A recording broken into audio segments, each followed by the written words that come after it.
समाजवाद, समाजवादी वही है जो समाज को, सर्व समाज को एक में समेट ले। तो हम सर्व धर्म को मानने वाले हैं और हम लोग खुद ही, हमारे पूर्वज जो रहे हैं, हम लोग तो श्री राम जी की धरती के हैं, गुरु वशिष्ठ की धरती के हैं, तो हम लोग तो भगवान को मानने वाले लोग हैं। हम भगवान को मानते हैं, हम कहते नहीं हैं। ये ग्रहण करने की चीज है, ग्रहण करते हैं। आप जिस प्रदेश में बात कर रहे हैं उस प्रदेश में बीजेपी की गवर्नमेंट है, डबल इंजन की सरकार है। हमें 900-1000 रुपए के सिलेंडर सब्सिडी के बाद भी मिल रही है। वहीं राजस्थान में, मध्य प्रदेश में चुनाव है, पोस्टर लगे हैं 400-450 का सिलेंडर। यही हमारा आपका पाप है कि हम लोग उनको वोट दे दिए। नारा देते हैं मोदी की गारंटी। अब आप बताइए, उन्हीं मोदी जी का है 2 करोड़ रोजगार की गारंटी। उन्हीं मोदी जी का है कि सिलेंडर 400 का जब था तो कह रहे थे जब वोट डालने जाइए सिलेंडर का एक बार नमस्कार कर। समाजवाद जैसे नाम है समाज, वैसे ही समाजवादी एक सोच है। समाजवादी एक पार्टी नहीं है, समाजवादी एक सोच है। उसी विचारधारा पर काम करती है समाजवाद। एक पार्टी के सिपाही होने के नाते हम उस पर बेहतर अपना 100% देने की कोशिश करते हैं और मुझे एक और नई जिम्मेदारी मिली है, तो जो जिम्मेदारी मिली उस पर हम 100%। नमस्कार, आप देख रहे हैं पूर्वांचल संदेश और मैं हूं श्रीकांत मिश्र। 2024 का चुनाव नज़दीक आते ही तमाम जो पार्टियां हैं, क्षेत्रीय पार्टियां हैं, वो क्षेत्रों में अपने कार्यकर्ताओं के पद बढ़ा रही हैं, कद बढ़ा रही हैं। 2024 चुनाव को कैसे फतेह किया जाए, इसके लिए तमाम तरीके से रणनीति तैयार कर रही हैं और क्षेत्रों में जनाधिकार पाने के लिए तमाम तरह से प्रयास कर रही हैं। इसी बीच में समाजवादी पार्टी पिछड़ा वर्ग मोर्चा के प्रदेश सचिव बनाए गए हैं रामकरण चौरसिया जी हमारे साथ हैं। इनसे हम बातचीत करेंगे और जानने का प्रयास करेंगे कि आखिर समाजवादी पार्टी की क्या कुछ नीतियां रही हैं जिन्हें ये अपने जहन में बैठाते हुए उसे लेकर के ये समाजवादी पार्टी के साथ जुड़े और इतना बड़ा पद मिला इनको, और क्या कुछ आगे इनकी रणनीति है। तो सबसे पहले चौरसिया जी, आपका पूर्वांचल संदेश में बहुत बहुत स्वागत। धन्यवाद सर, आपका भी बहुत बहुत स्वागत। आपके चैनल का भी बहुत बहुत अच्छा नाम। समाजवादी पार्टी की कौन कौन सी नीतियां रही हैं ऐसी जो आपको बेहतर लगी और आपको समाजवादी पार्टी से जुड़ने के लिए और कार्य करने के लिए मजबूर? देखिए, समाजवादी पार्टी में जो नेताजी माननीय मुलायम सिंह यादव जी ने एक सोच पैदा की, समाजवाद। समाजवाद जैसे नाम है समाज, वैसे ही समाजवादी एक सोच है। समाजवादी एक पार्टी नहीं है, समाजवादी एक सोच है। उसी विचारधारा पर काम करती है समाजवादी, उसी को प्रेरित होकर हम लोग समाजवाद के लिए काम करते हैं। समाजवादी पार्टी के साथ जुड़ करके आप कब से काम कर रहे हैं? मैं 2014 से समाजवादी से काम कर रहा था, बीच में मैं निकल गया था। उसके बाद दोबारा मैंने जब ज्वाइन किया है माननीय नेताजी के साथ, हमारे अगुआ राम प्रसाद चौधरी जी के साथ, तब से ही हम लोग साथ में काम कर रहे हैं और मैं कई पदों पर काम कर चुका हूँ समाजवादी पार्टी के और मुझे बहुत अच्छा लगता है काम करना, बहुत अच्छा लगता है। अभी हाल ही में आपको समाजवादी पार्टी पिछड़ा वर्ग मोर्चा का प्रदेश सचिव नामित किया गया है, बनाया गया है, तो क्या कहेंगे? पार्टी ने मुझे 2 पद से नामित किया है। प्रदेश सचिव पिछड़ा वर्ग का भी बनाया है, पहले भी मैं उस पद पर था, और नया एक कार्य दायित्व मिला है प्रदेश राज्य कार्यकारिणी में विशेष आमंत्रित सदस्य का। तो पार्टी ने हमें जिम्मेदारी दी है, पिछला काम भी हमने अच्छा किया था और जो भी जिम्मेदारी मिलता है पार्टी के सिपाही होने के नाते हम उस पर बेहतर अपना 100% देने की कोशिश करते हैं और मुझे एक और नई जिम्मेदारी मिली है, तो जो जिम्मेदारी मिले उस पर हम 100% खरा उतरने की कोशिश करेंगे। जितना मेरा प्रयास है वो पूरा मैं 100% पार्टी के। 2024 का चुनाव नजदीक है, कैसे देख रहे हैं? 2024 में देखिए, पीडीए अगर हम लोग, जो हमें एक दायित्व मिला है उस दायित्व पर हम लोगों ने काम किया, तो पीडीए को लेकर मेरा अपना मन है, जो मत है, और हमारे नेता का जो हम लोगों के पास विश्वास है कार्यकर्ताओं के ऊपर, हमें लगता है कि हम 60 से कम नहीं रहेंगे। हमारा जो, क्योंकि जन समूह रैलियों में देखिए, जनता के बीच में जो आक्रोश है, आप देखते होंगे मोदी जी एक नारा देते हैं मोदी की गारंटी। अब आप बताइए, उन्हीं मोदी जी का है 2 करोड़ रोजगार की गारंटी।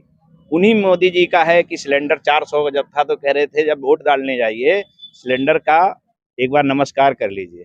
क्या 1200 के सिलेंडर पे नमस्कार नहीं उस जनता को करना चाहिए? 2 करोड़ रोजगार देने के नाम पे क्या युवाओं को उस नमस्कार नहीं प्रधानमंत्री जी को करना चाहिए?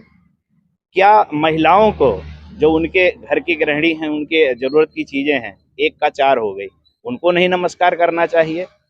क्या हमारे जो डीजल और पेट्रोल के रेट में कह रहे थे प्रधानमंत्री जी महंगाई का माँ बोलने के लिए तैयार नहीं है, वही प्रधानमंत्री जी श्री मोदी जी आज वो 100 रुपए लीटर बेच रहे हैं, लेकिन वो माँ नहीं बोलने के लिए तैयार है।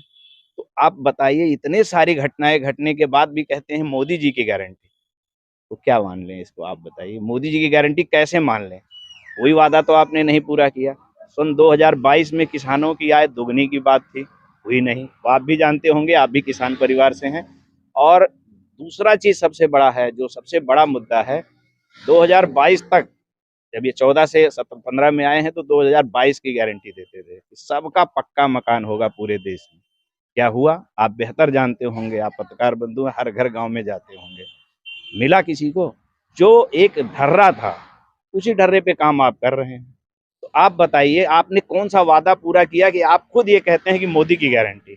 मुझे तो खुद विश्वास करने की बात है, आप खुद विश्वास करके बताइए। कार्यकर्ता कहते हैं हिंदुत्व की बात करते हैं मोदी, मंदिर की बात करते हैं मोदी, क्या कहेंगे?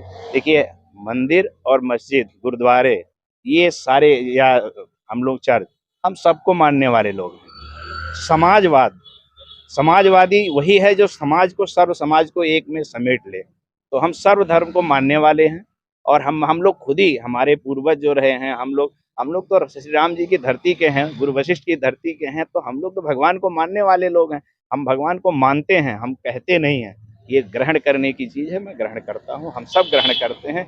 इस पर वोट की राजनीति नहीं करते हैं, हम काम करके दिखाएंगे, इस पर विश्वास करते हैं। हम हिंदू मुसलमान पे, मंदिर मस्जिद पर नहीं बात करते हैं, काम पे विश्वास करते हैं और उसी पे वोट मांगेंगे। ये वोट मांगना राम और मुसलमान और हिंदू के लिए आराम के नाम पर, ये कोई अच्छी बात नहीं है, ये मेरा मानना है। मैं किसी और का मत नहीं कह सकता हूँ, मैं किसी का दिल की ठेस को नहीं पहुंचाना चाहता। हमारा अपना मत है कि हम लोग हिंदू मुसलमान पे ना जाके काम पर जाएं, विकास पर जाएं। विकास पे तो आप बात नहीं करेंगे, फिर ये हिंदू मुसलमान का कोई अर्थ नहीं रह जाता है। क्योंकि सर्व समाज के साथ काम करने के लिए आप आए थे, सबका साथ सबका विकास। और कुछ लोगों का विकास हो रहा, आप लोग देख रहे होंगे। हम जैसे किसान, नौजवान और हमारे गृहिणी माता बहनें, किसी का विकास नहीं हो रहा है। जब नौजवान रोजगार नहीं पाएगा तो उसका घर कैसे चलेगा? आप खुद देखिए, आपके घर में अगर एक नौकरी मिल गई सरकारी, तो कम से कम सारा परिवार सुदृढ़ समृद्ध हो जाएगा। नौकरी आप नहीं दे सकते, फिर गारंटी कहने का मतलब छलावा है। आप मकान पक्का 22 का गारंटी नहीं पूरा कर सकते, फिर गारंटी का मतलब छलावा है। आप फिर कहते हैं कि नए सिरे से ये गारंटी दूंगा, वो कैसे मान लिया जाए, आप बताइए। अरे भाई, कार्यकर्ता कह रहे हैं कि गरीबों को फ्री में राशन मिल रहा है, फ्री में गैस मिल जा रहा है, और क्या? अगर आप दें तो ठीक है, दूसरा बोले तो रेवड़िया बोले, ये कहाँ का न्याय है, आप बताइए। अगर दूसरा कोई देना चाहे, मैं बड़ी बात कह रहा हूँ, आप जिस प्रदेश में बात कर रहे हैं उस प्रदेश में बीजेपी की गवर्नमेंट है, डबल इंजन की सरकार है। हमें 900-1000 रुपए के सिलेंडर सब्सिडी के बाद भी मिल रही है। वहीं राजस्थान में, मध्य प्रदेश में चुनाव है, पोस्टर लगे हैं 400 450 का सिलेंडर। यही हमारा आपका पाप है कि हम लोग उनको वोट दे दिए हैं। जिनको वोट देना है उनके लिए 400 450 का, जो वोट दे चुके हैं उनके लिए कितने का है? ये कुछ नहीं है, ये सब दिखावा है। कार्यकर्ता नहीं है, मोदी जी का एक वो है, समन्वय दिखाने के लिए अपने कार्यकर्ताओं का। कार्यकर्ता भाई खुद ही सोचे ना। जितने लोग बीजेपी के कार्यकर्ता हैं, क्या 900 लेके वो खुश हैं क्योंकि उन्होंने वोट दे दिया है? और जो लोग अभी वोट देने के लिए बैठे हुए हैं वो 450 में, 400 में पाएंगे? ये कहाँ का न्याय है, आप बताइए। अखिलेश जी की सरकार में अगर देखा जाए, आपको कौन से ऐसे 2 कार्य रहे जो बहुत बेहतर लगे? देखिए, हाईवे के कार्य मुझे बहुत बेहतर लगे। अगर आप लखनऊ से और वहाँ जाएंगे आगरा तक, इंटरनेशनल क्वालिटी का हाईवे बना है। उसी की परिभाषा के तौर में पूर्वांचल बना है, तो समाजवादियों की देन थी। देखिए, काम तो समाजवादियों ने शुरू किया। जो भी सरकारें नई आएंगी, ये जनता, हमारा और आपका दायित्व, हम जनता का दायित्व, जनता जिस सरकार को चुनेगी वो काम करेगी। तो उस पर किसी का अपना नेम प्लेट लगाने से कुछ नहीं होता है।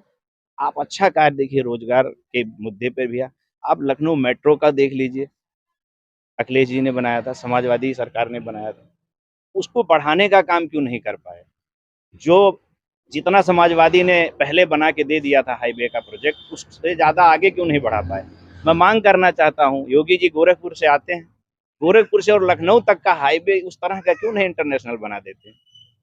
ये इतना बिजी रूट है, इस पर तो आपने नहीं काम किया। जो पहले से बना था उसी पर लेके वाहवाही ले रहे हैं। आप खुद उसी रास्ते जाते हैं, आपने अपने रास्ते को क्यों नहीं ठीक कर लिया? समाजवादी पार्टी ने नई जिम्मेदारी दी है, खरा उतरने के लिए क्या प्रयास करेंगे? जो जिम्मेदारी मिली है उसी के साथ काम करेंगे। वही अब मैंने पहले भी आप कहा, अपना 100% जो है वो योगदान करेंगे। और हम लोग एक सिपाही होने के नाते समाजवादी, हम अपना 100% देंगे। हम समाजवाद की हर जो हमने अभी आपको परिभाषा बताई है कि ना हिंदू, ना मुसलमान, ना सिख, ना ईसाई, हम सब हैं भाई भाई। हम लोग उसपे समाजवाद की तरफ बात करेंगे, उसी पे काम करेंगे, विकास की बात करेंगे। हम कभी तुष्टीकरण की बात नहीं करेंगे, समाजवाद की बात करेंगे। उसी पर हम लोग वोट मांगेंगे, विकास की बात करेंगे। और ये इसी के साथ हम लोग आगे बढ़ने के लिए संकल्प है। हमारे नेता का ये वादा भी है कि सबको साथ लेके चलना है और सबके साथ काम करना है। जी, ये थे रामकरण चौरसिया जी, जो समाजवादी पार्टी के पिछड़ा वर्ग मोर्चा के प्रदेश सचिव हैं। आपका साफ तौर पर कहना है कि समाजवादी पार्टी न तो हिंदू की बात करती है, न मुसलमान की बात करती है, न तो मंदिर की बात करती है, न तो मस्जिद की बात करती है। वह बात करती है तो सिर्फ समाजवाद की बात करती है। इनका साफ तौर पर कहना है कि क्षेत्रों में जाने पर जो जनाधिकार मिल रहा है उससे साफ तौर पर दिख रहा है कि आने वाला समय समाजवादी पार्टी के लिए उज्जवल है। आप बने रहें पूर्वांचल संदेश पर।